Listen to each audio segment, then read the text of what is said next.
To the west of Johannesburg's central business district lies Fordsburg.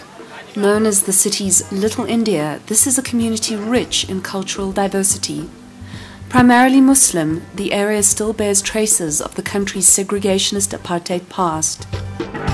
More recently, though, it has seen an influx of Eastern and Middle Eastern immigrants, as well as asylum seekers, refugees, and newcomers from all over Africa. Yeah, from Maputo. Yeah. I'm selling sunglasses, bad. Shirts and belts. Fordsburg is also home to a small community of Somali immigrants and asylum seekers.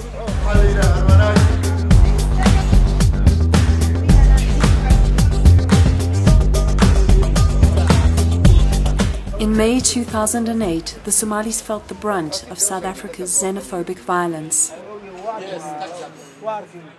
In the first week of the attacks, a wave of civilian brutality was unleashed in the province in which Fordsburg is situated, with at least 25 people killed and many injured. Attacks on both foreigners and locals caused thousands to flee to the safety of police stations and refugee camps. Now, 2 years later, South Africa's refugees and immigrants pray these events will never happen again. Mohammed is a Somali who hopes to raise his 3 children in Fordsburg. We are in 8th Avenue, Mayfair, also known like Mogadishu Street by the local people, because most of the inhabitants of this area are Somalis. My name is Ahmed and I came from Somalia. I sell Somali clothing. When the violence started, the xenophobia, we really felt so bad. We never expected that. Really, our understanding is just a few people that never think about why we are here actually, and never learned about or don't know about us, and not only Somalis, but I'm talking about other foreigners of Southern Africa.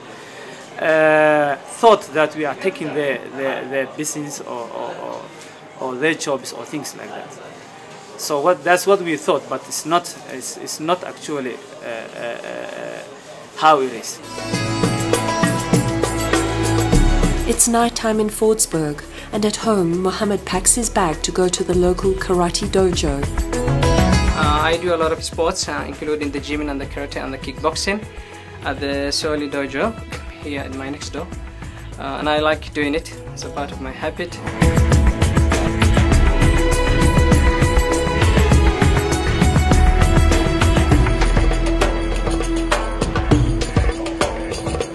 Soli Said's dojo has been running for 45 years. In the community, it's a place for immigrants, refugees and locals to get to know one another.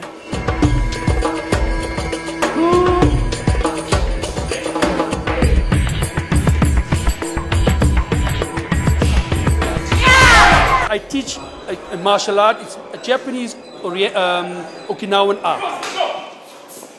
People from all different groups of races and hues and colors that come here are able to identify with something totally foreign to them, and kind of interact with each other along those lines, physically, mentally and spiritually, which really gives them a nice feeling of being wanted. And as time goes by and they become assimilated in the community, they are able to help others that come to the area, you know.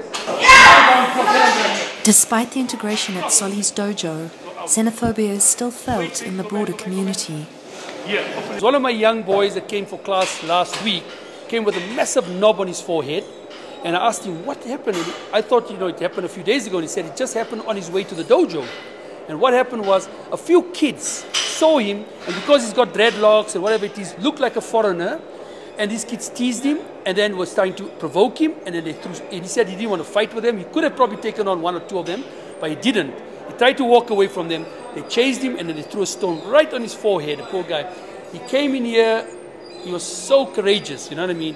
He still took a class. I said to him, take it easy, but be careful. And I had to tell one of my black belts that lives in the area just to keep an eye around the area and just to watch this kind of stuff, you know. So it's there, and it's, you know, it's always kind of under the surface, hidden away, and we hope that it will never show its ugly face again, you know what I mean? But of course that's wishful thinking, you know. No more, thank you. Karate is based on respect for oneself and for others, but this basic principle is yet to be appreciated by the perpetrators of xenophobia in South Africa.